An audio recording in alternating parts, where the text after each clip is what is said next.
अमंगलहारी द्रवोषु दशरथे अजिर बिहारी। राम सिया राम जय जय राम। राम सिया राम जय जय राम। मित्रों, पिछले विश्राम में हमने सुना भरत जी प्रभु श्री रामचंद्र जी से मिलने के लिए वन में पहुंचते हैं और भरत जी की सेना को देखकर लक्ष्मण जी क्रोधित हो उठते हैं और प्रभु श्री राम जी से कहते हैं कि भरत हमारे को असहाय समझकर सेना सहित हमारे पर आक्रमण करना चाहता है। प्रभु मेरे को आज्ञा दीजिए, मैं एक ही क्षण में इनकी सारी सेना को मिटाकर नाश कर दूंगा। भगवान श्री राम लक्ष्मण जी को समझाते हैं और कहते हैं, गई गुण पे तजी अब गुण बारी। निज जस जगत की न उजियारी। कहते भरत गुने सीलु सुबाऊ। प्रेमी पयोधि मगन रघुराऊ। हे लक्ष्मण, भरत ने गुण रूपी दूध को ग्रहण कर लिया है और अब गुण रूपी जल को त्याग दिया है तथा वो अपने बस से जगत में प्रकाश कर दिया है। भरत जी के गुण, शील और स्वभाव का वर्णन करते हुए श्री रघुनाथ जी प्रेम समुद्र में मग्न हो गए। श्री रामचंद्र जी की वाणी को सुनकर और भरत जी पर उनका प्रेम देखकर समस्त देवता उनकी सराहना करने लगे और कहने लगे कि श्री रामचंद्र जी के समान कृपा के भंडार प्रभु और कौन है। यदि संसार में भरत जन्म न होता तो पृथ्वी पर सभी धर्मों को धूरी कौन धारण करता। हे रघुनाथ जी, कवि कुल की कल्पना से अतीत भरत जी के गुणों की कथा आपके सिवा और कौन जान सकता है। लक्ष्मण जी, श्री रामचंद्र जी और सीता जी देवताओं की वाणी सुनकर इतने अधिक सुखी हुए जिसका वर्णन नहीं किया जा सकता। उधर भरत जी ने अपने सभी सहभागियों के साथ पवित्र मंदाकिनी नदी में स्नान किया। फिर सबको नदी के तट पर रोककर तथा माता, गुरु और मंत्री की आज्ञा मांगकर निषाद राज और शत्रुघ्न को साथ लेकर भरत जी ने उस स्थान की ओर प्रस्थान किया जहां श्री सीता जी और श्री रघुनाथ जी जा रहे थे। भरत जी अपनी माता कैकेयी की करनी को याद करके संकोच कर रहे हैं और मन में करोड़ों प्रकार के कुतर्क कर रहे हैं कि श्री राम, लक्ष्मण और सीता जी मेरे आने का समाचार सुनकर वह स्थान छोड़कर कहीं दूसरी जगह चले गए होंगे। मुझे माता से सहमत मानकर वो जो भी कुछ करें सो थोड़ा है, लेकिन वे मुझे अपनी ओर समझकर मेरे पापों और अवगुणों का क्षमा करके मेरा आदर ही करेंगे। चाहे बुरे विचार वाला जानकर मुझे त्याग दें, चाहे अपना सेवक मानकर मेरा सम्मान करें, मेरे लिए तो श्री रामचंद्र जी की जूतियां ही शरण है। श्री रामचंद्र जी तो अच्छे स्वामी हैं, सारा दोष तो दास का ही है। संसार के यश के पात्र तो चातक और मछली ही हैं। जो अपने नियम और प्यार को सदा नया बनाए रखने में निपुण है। इस प्रकार मन में विचार करते हुए भरत जी मार्ग में चले जाते हैं। उनके सब अंग संकोच और प्रेम से शिथिल हो रहे हैं। माता द्वारा की गई बुराई मानो उन्हें वापस करती है, परंतु धीरज की धूरी को धारण करने वाले भरत जी भक्ति के बल से चले जाते हैं। जब वे श्री रघुनाथ जी के स्वभाव को स्मरण करते हैं तब मार्ग में उनके पैर जल्दी जल्दी पड़ने लगते हैं। उस समय भरत की दशा उस प्रकार थी जिस प्रकार जल के प्रवाह में जल के भौरे की गति होती है। भरत जी का सोच और प्रेम देखकर उस समय निषाद अपने मन में शरीर की शुद्ध बुद्ध भूल गया। मंगल शकुन होने लगे। उन्हें सुनकर और विचार कर निषाद कहने लगा, आपकी चिंता मिटेगी, प्रसन्नता भी होगी, परंतु फिर अंत में दुख होगा। सेवक बचने सत्य सब जाने। आश्रम निकट जाई निराने। भरत दीख बने शैल समाजू, मुदित चूचित जन पाई सुनाजू। भरत जी ने निषाद राज के सब वचन सत्य जाने और वे आश्रम के समीप जा पहुंचे। वहां के वन और पर्वतों के समूह को देखा तो भरत जी इतने प्रमोदित हुए मानो कोई भूखा अच्छा भोजन पा गया हो। जैसे इति अति वर्षा, सूखा, मूषकों का उपहास, टिड्डी दल, तोते और दूसरे राजा द्वारा चढ़ाई। कृषि में बाधा देने वाले इन 6 उपद्रवों को अति कहा जाता गया है। श्री रामचंद्र जी के निवास से वन संपदा ऐसे सुशोभित है मानो अच्छे राजा को पाकर प्रजा सुखी हो। सुहावना वन ही पवित्र देश है, विवेक उसका राजा है और वैराग्य मंत्री है। यम, अहिंसा, सत्य, असत्य, ब्रह्मचर्य और अपिग्रह तथा नियम, शौच, संतोष, तप, स्वाध्याय और ईश्वर प्रणिधान योद्धा है। सील राजधानी है, शांति और सुबुद्धि 2 सूत्र पवित्र रानियां हैं। वह श्रेष्ठ राजा राज्य के सब अंगों से पूर्ण है और श्री रामचंद्र जी के चरणों के आश्रित रहने से उसके चित्त में आनंद या उत्साह है। मोह रूपी राजा को सेना से जीतकर विवेक रूपी राजा निष्कंठ राज्य कर रहा है। उसके नगर में सुख, संपत्ति और अच्छा समय वर्तमान है। वन रूपी प्रांतों में जो मुनियों के बहुत से निवास स्थान हैं, वही मानो शहरों, नगरों, गांवों और खेड़ों का समूह है। बहुत से विचित्र पंछी और अनेक पशु ही मानो प्रजाओं का समाज है, जिसका वर्णन नहीं किया जा सकता। गैंडा, हाथी, सिंह, बाघ, सुअर, भैंसे और बेलों को देखकर राजा के साज की सराहना करते ही बनती है। ये सब आपस का वैर छोड़कर इधर उधर एक साथ विचरते हैं। यही मानो चतुरंगड़ी सेना है। पानी के झरने झर रहे हैं और मतवाले हाथी चिंगाड़ रहे हैं। उनकी ध्वनि ही मानो अनेक प्रकार के नगाड़े बज रहे हैं। चकवा, चकोर, पपीहा, तोता और कोयलों के समूह और सुंदर हर प्रसन्न मन से गूंज रहे हैं। भौरों के समूह गुंजन कर रहे हैं और मोर नाच रहे हैं। मानो और सुंदर राज्य में चारों ओर मंगल हो रहा है। बेल, वृक्ष, तृण सब फल और फूलों से युक्त हैं। सारा समाज आनंद और मंगल का मूल बना रहा है। श्री राम जी के निवास के वाले पर्वत की शोभा को देखकर भरत जी के हृदय में इस प्रकार अत्यंत प्रेम उत्पन्न हुआ, जैसे कि तपस्वी नियम की समाप्ति होने पर तपस्या का फल प्राप्त करके सुखी होता है। तब केवट दौड़कर ऊंचाई पर चढ़ गया और भुजा उठाकर भरत जी से कहने लगा कि हे नाथ, ये जो पाकर जामुन, आम और तमाल के विशाल वृक्ष दिखाई दे रहे हैं, जिन श्रेष्ठ वृक्षों के बीच में एक सुंदर विशाल बरगद का वृक्ष सुशोभित है, जिसको देखकर मन मोहित हो जाता है, जिसके पत्ते नीले और अधिक घने हैं और जिसमें लाल फल लगे हैं, जिसकी घनी छाया सब कालों में सुख देने वाली है। मानो ब्रह्मा जी ने परम शोभा को एकत्र करके अंधकार और लालिमाई राशि सी रच दी है। हे स्वामी, ये वृक्ष नदी के समीप है, जहाँ श्री राम जी की पर्णकुटी छाई गई है। वहाँ तुलसी जी के बहुत से सुंदर वृक्ष सुशोभित हैं, जो कहीं कहीं सीता जी ने और कहीं लक्ष्मण जी ने लगा रखे हैं।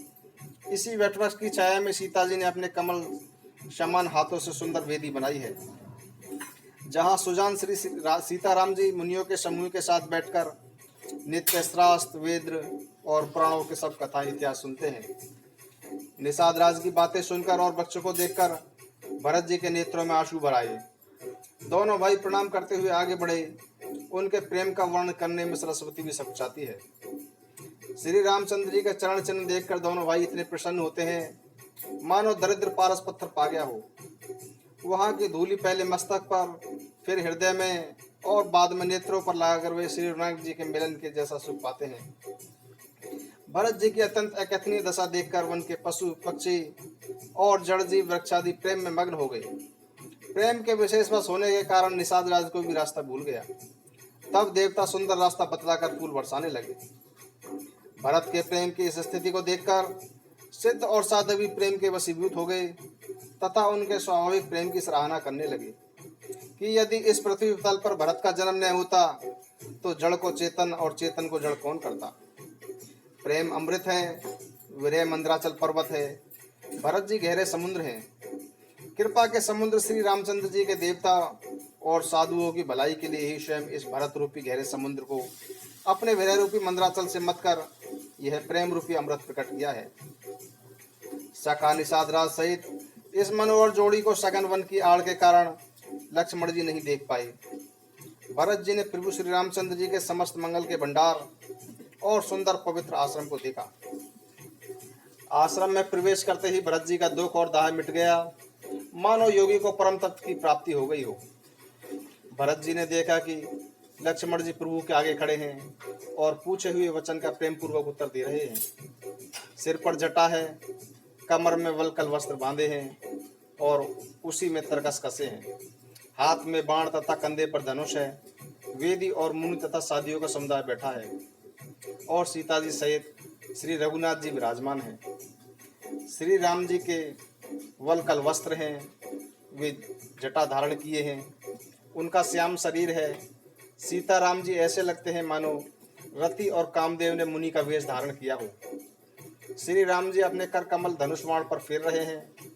वे जिसकी ओर भी एक बार हंसकर देख लेते हैं, उसी को परम आनंद और शांति मिल जाती है। मुनियों की सभा के बीच में सीता जी और रघुकुल चंद्र श्री राम जी ऐसे सुशोभित हो रहे हैं मानो ज्ञान की सभा में साक्षात भक्ति और सच्चिदानंद शरीर धारण करके विराजमान है। छोटे भाई शत्रुघ्न और सखा निषाद राज सहित भरत जी का मन प्रेम में मग्न हो रहा है। वे हर्ष सुख दुख आदि सब भूल गए। हे नाथ रक्षा कीजिए, हे गोसाई रक्षा कीजिए, ऐसा कहकर वे पृथ्वी पर दंड की तरह गिर पड़े। प्रेम भरे वचनों से लक्ष्मण जी ने पहचान लिया और मन में जान लिया कि भरत जी प्रणाम कर रहे हैं। वे श्री राम जी की ओर मुंह किए हुए खड़े थे। भरत जी उनके पीछे थे, इस कारण उन्होंने देखा नहीं। अब इस ओर तो भाई भरत जी का सरस प्रेम और उधर स्वामी श्री रामचंद्र जी की सेवा करने की प्रबल परसरलता। न तो प्रभु की सेवा से मुक्त होकर मिलते ही बनता है और न प्रेमवश उन्हें छोड़ के बनता है। कोई श्रेष्ठ कवि ही लक्ष्मण जी के चित्त की इस दुविधा का वर्णन कर सकता है। वे सेवा को ही विशेष महत्वपूर्ण समझकर उसी में लगे रहे, मरी हुई पतंग को उड़ाने वाला उसे खींच रहा हो। लक्ष्मण जी ने प्रेम सहित पृथ्वी पर मस्तक नवाकर कहा कि हे रघुनाथ जी, भरत जी आपको प्रणाम कर रहे हैं। यह सुनते ही श्री रघुनाथ जी प्रेम विहल को इतनी आतुरता से खड़े हुए कि कहीं वस्त्र गिरा, कहीं तरकस, कहीं धनुष और कहीं बाण। कृपा निधान श्री रामचंद्र जी ने उनको बरबस उठाकर हृदय से लगा लिया। भरत जी और श्री राम जी के मिलने की रीति को देखकर सबको अपनी सुध भूल गई। श्री राम और भरत के मिलन के समय जो प्रकट हुआ उसका वर्णन कैसे किया जाए। वह तो कवि कुल के लिए कर्म, मन और वाणी इन तीनों से भी परे की बात है। दोनों भाई भरत जी और श्री राम जी मन, बुद्धि, चित्त और अहंकार को बुलाकर परम प्रेम से परिपूर्ण हो रहे हैं। कहिए उस श्रेष्ठ प्रेम को कौन प्रकट करे? कवि की बुद्धि किसकी छाया का अनुगमन करे? कवि को अक्षर और अर्थ का ही सच्चा बल होता है, ताल की गति के अनुसार तो नट नाचता है। भरत जी और श्री रघुनाथ जी का प्रेम जानने योग्य है, जहाँ ब्रह्मा, विष्णु और महादेव का भी मन नहीं जा सकता। उस प्रेम को मैं अल्पमति किस प्रकार कहूँ? भला गांडर एक प्रकार की घास की तात से भी कहीं सुंदर राग बच सकता है। भरत जी और श्री रामचंद्र जी का मिलन देखकर देवता इतने भयभीत हो गए कि उनकी धुधकती धड़कने लगी कि कहीं प्रेम भरत जी का स्नेह देखकर श्री रामचंद्र जी वापस न चले जाएं। मगर जब देवगुरु बृहस्पति जी ने समझाया तब कहीं वे मूर्ख चेते और फूल बरसाकर प्रशंसा करने लगे। फिर श्री राम जी प्रेम के साथ शत्रुघ्न से मिलकर निषाद राज से मिले। प्रणाम करते हुए लक्ष्मण जी से भरत जी बड़े ही प्रेम से मिले। तब लक्ष्मण जी बड़ी उमंग के साथ छोटे भाई शत्रुघ्न जी से मिले।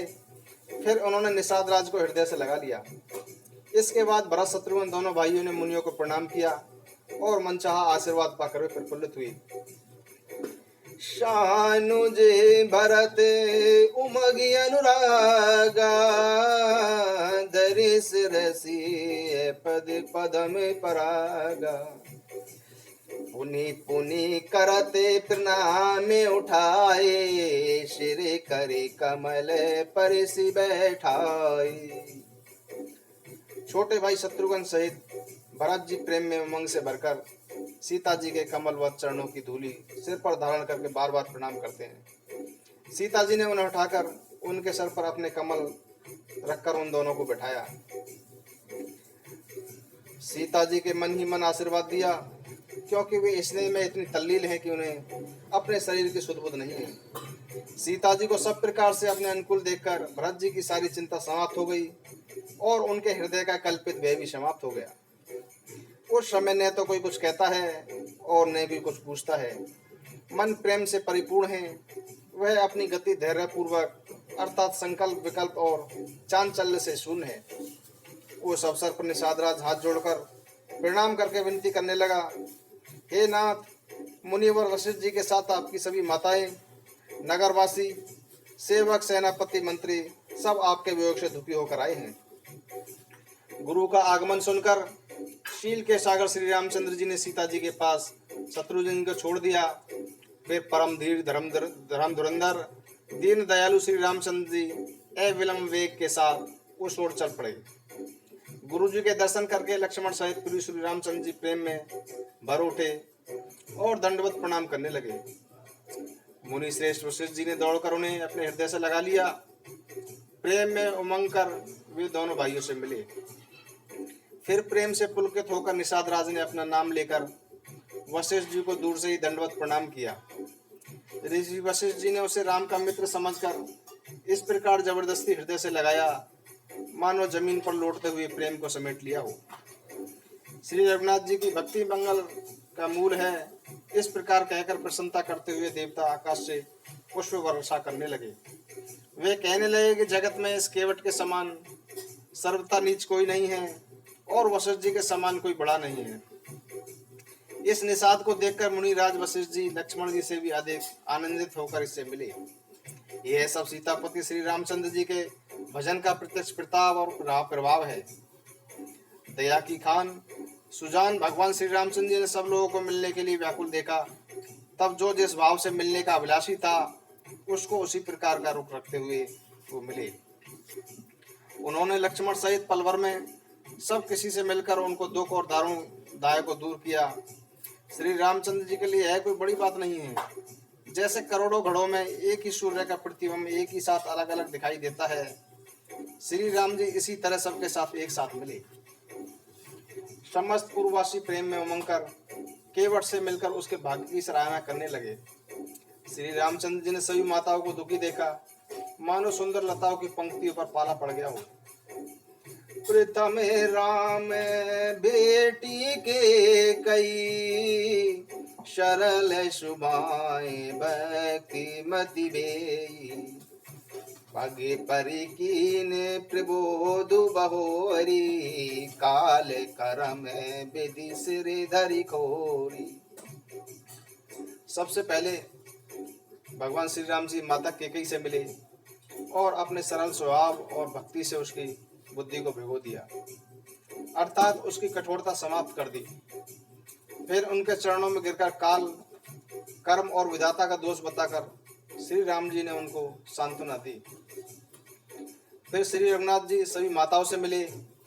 उन्होंने सबको समझा बुझाकर सांत्वना प्रदान की कि हे माता, जगत ईश्वर के अधीन है, किसी दूसरे का कोई दोष नहीं। फिर दोनों भाइयों ने जो भरत जी के साथ ब्राह्मणों की पालियां आई थी, उनके शहीद गुरु जी की पत्नी अरुणधति जी के चरणों में वंदना की और उन सबको गंगा जी तथा पार्वती मानकर सम्मान किया। वे सब प्रमोदित होकर कोमल वाणी से आशीर्वाद देने लगे। तब दोनों भाई सुमित्रा जी का पैर पकड़कर उनकी गोद में जा चिपटे, मानो किसी अत्यंत दरिद्र को अपार संपत्ति मिल गई हो। फिर दोनों भाई माता कौशल्या जी के चरणों में गिर पड़े। प्रेम के मारे उनके सारे अंग शिथिल हैं।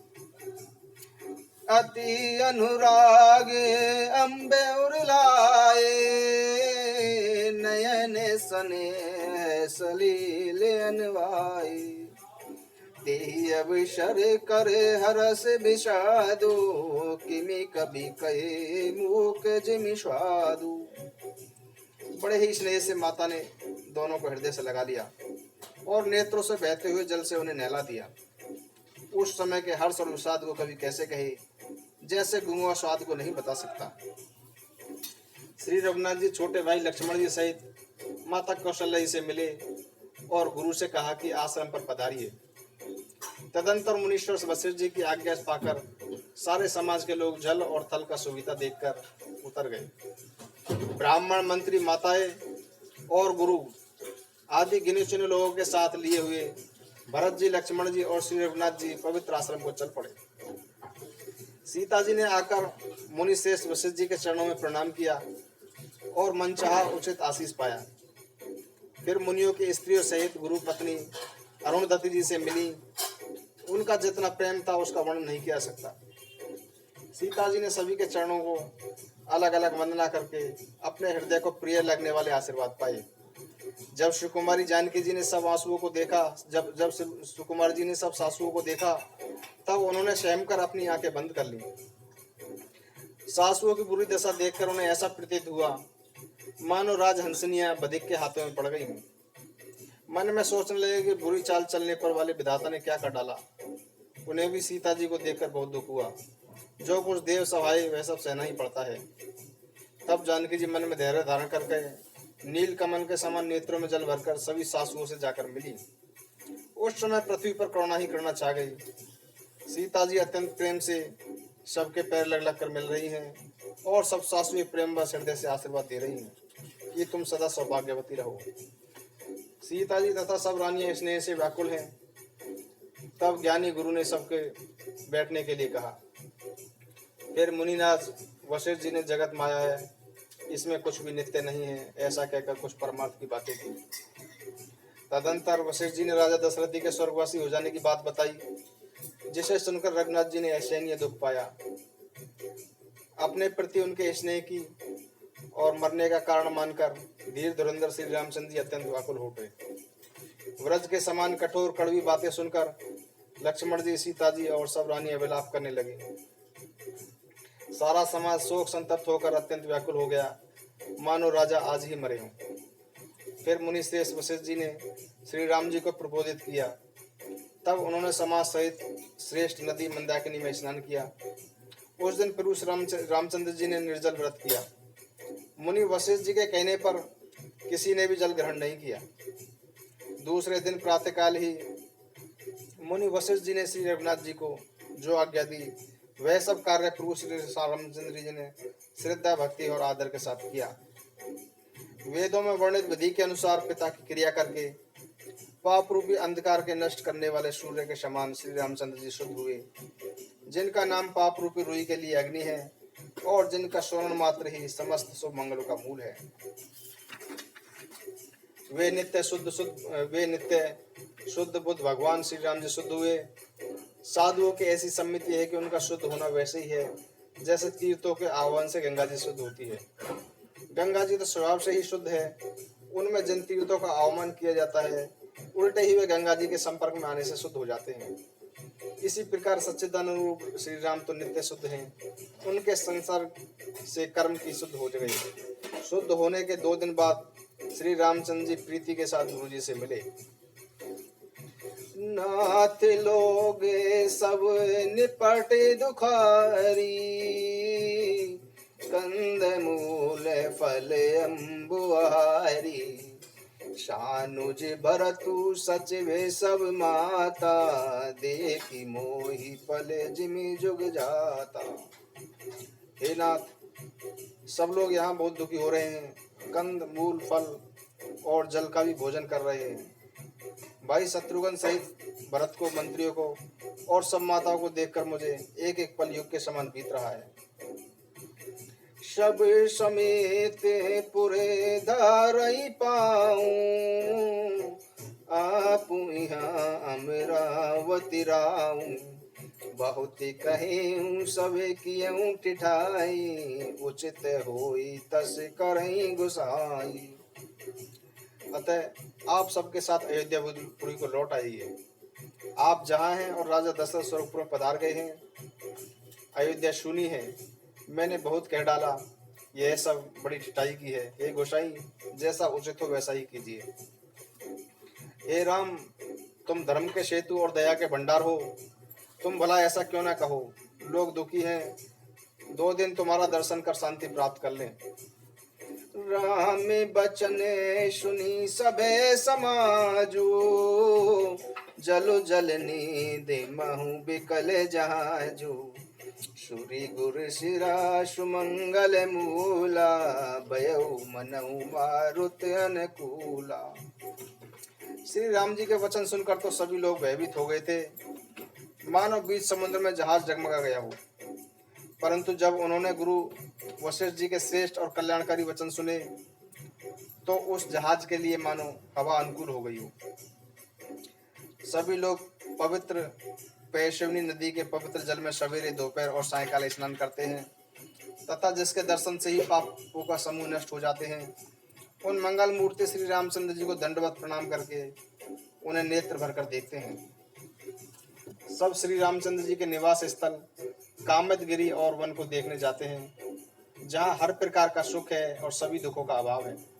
झरने अमृत के समान जल हरते हैं, शीतल मंद सुगंध हवा आध्यात्मिक, आदि भौतिक और आदि दैविक तापों को हर लेती है। अनगिनत प्रकार के वृक्ष, लताएं और तृण हैं तथा अनेक तरह के फल, फूल और पत्ते हैं।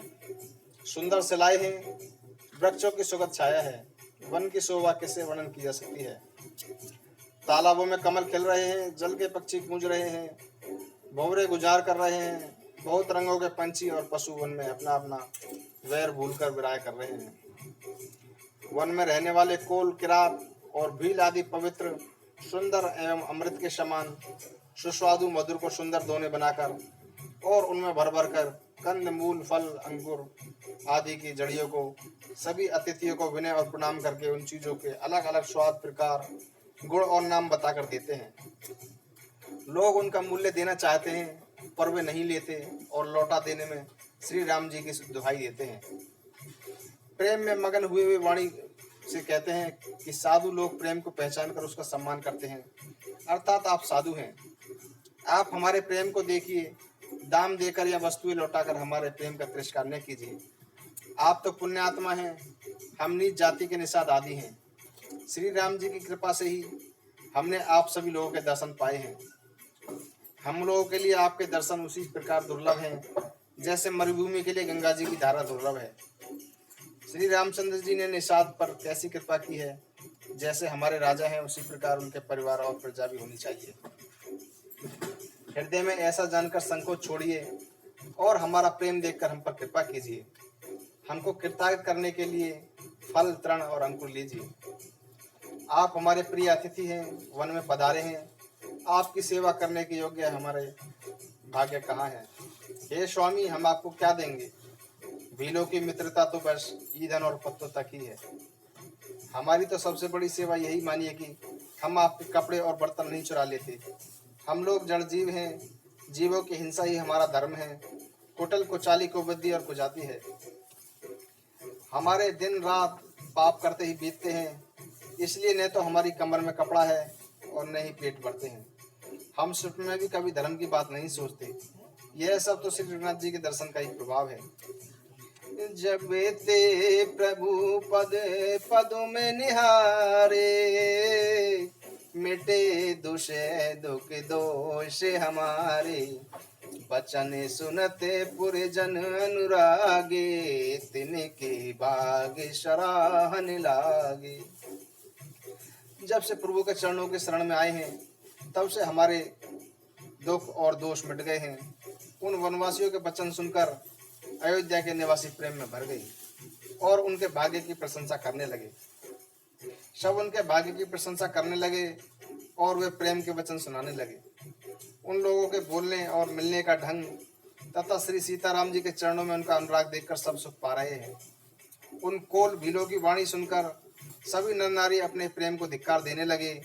तुलसीदास जी कहते हैं कि यह श्री रघुवंश मणि श्री रामचंद्र जी की कृपा है कि उल्टी रीति से लोहा नौका के अपने ऊपर लेकर तैर गया।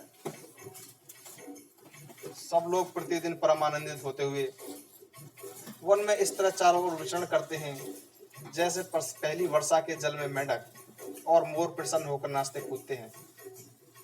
पूरे जन नारी मगन अति प्रीति, बाशर जाहि पलक सम बीती।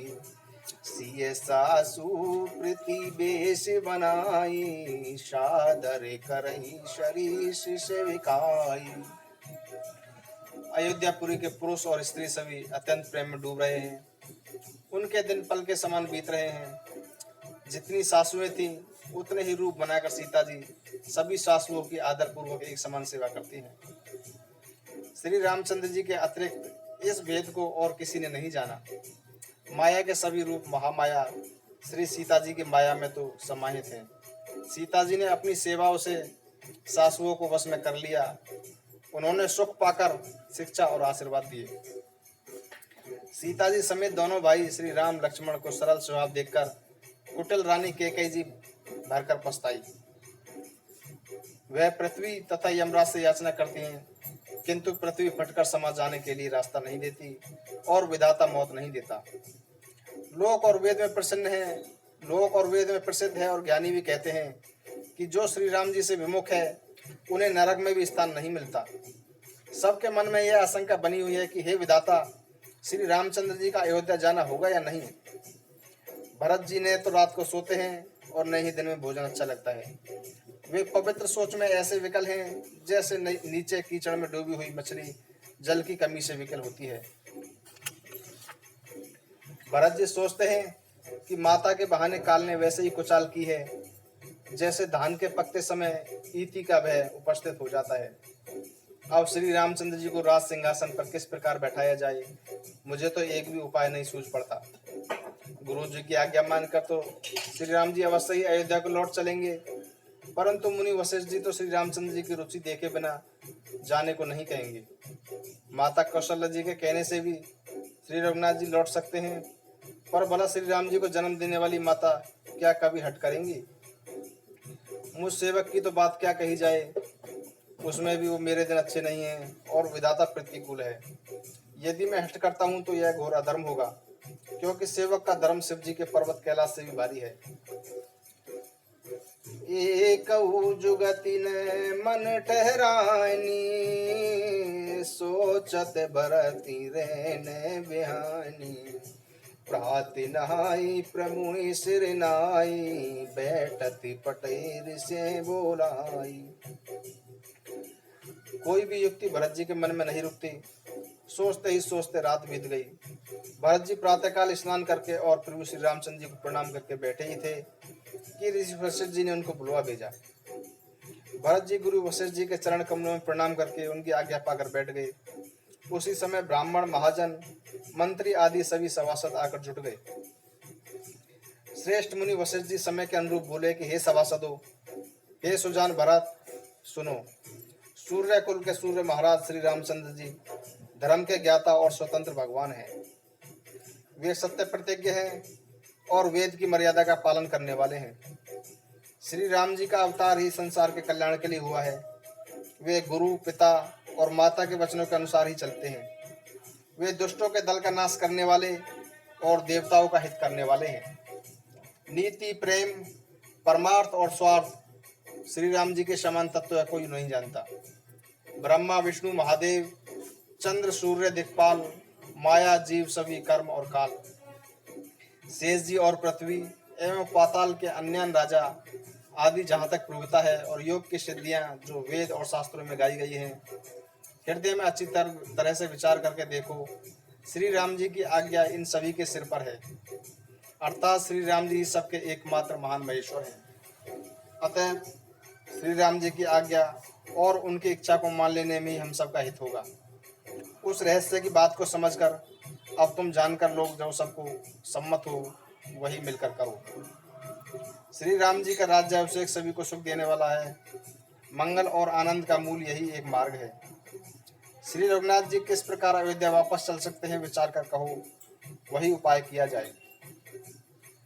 सब सादरे सुनी मुनि बरबानी, ने परमारत स्वारत सानी। उतरु ने आवे लोग भय बोरे, तब शुरु नाई भरत कर जोरे। मुनि श्रेष्ठ वशिष्ठ जी की नीति, परमार्थ और लोकहित में पगी हुई वाणी सबने आदर पूर्वक सुनी, पर किसी को कोई उत्तर नहीं सूझा। सब लोग विचार शक्ति से रहित हो गए। तब भरत जी ने सिर झुकाकर हाथ जोड़े और कहा, सूर्य वंश में एक से बढ़कर एक बड़े राजा हो चुके हैं। सभी के जन्म के कारण तो माता पिता ही होते हैं और शुभ अशुभ कर्मों का फल विधाता देते हैं।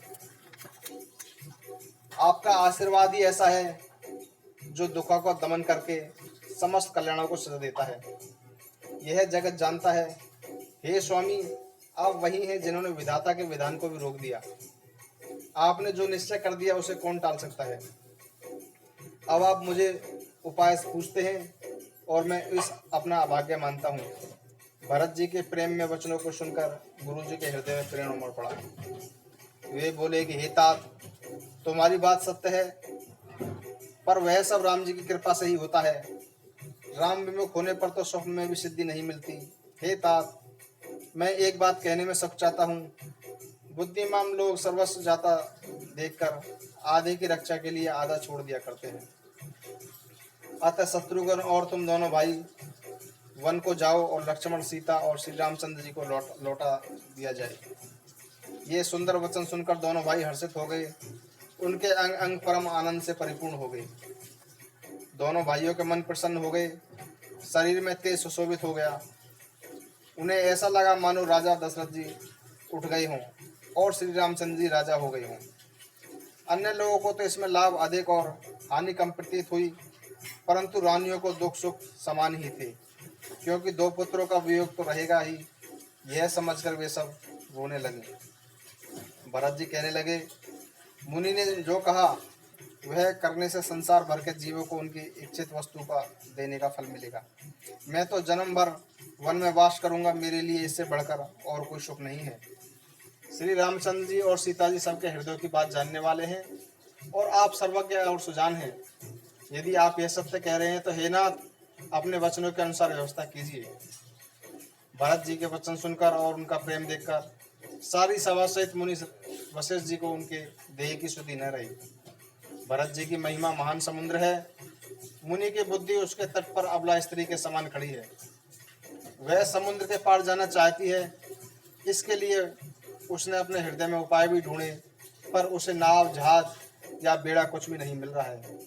भरत जी की बड़ाई और कौन करेगा। तलैया की सीपी में भी कहीं समुद्र समा सकता है। मुनि वशिष्ठ जी के अंतरात्मा को भरत जी बहुत अच्छे लगे और वे सभी अयोध्या वासियों सहित श्री राम जी के पास आए। फिर वो श्री रामचंद्र जी ने गुरु को प्रणाम कर उत्तम आसन दिया। सब लोग वशिष्ठ जी की आज्ञा सुनकर बैठ गए। श्री मुनि देश, काल और अवसर के अनुसार विचार पूर्वक बोले कि हे सर्वज्ञ, हे सुजान, हे धर्म, नीति, गुण और ज्ञान के भंडार राम, सुनिए। आप सबके हृदय के भीतर निवास करते हैं और सबके अच्छे बुरे भावों को जानते हैं। जिसमें अयोध्या के निवासियों का, माताओं का और भरत का हित हो, वही उपाय बतलाइए। दुखी लोग कभी विचार पूर्वक नहीं बोलते।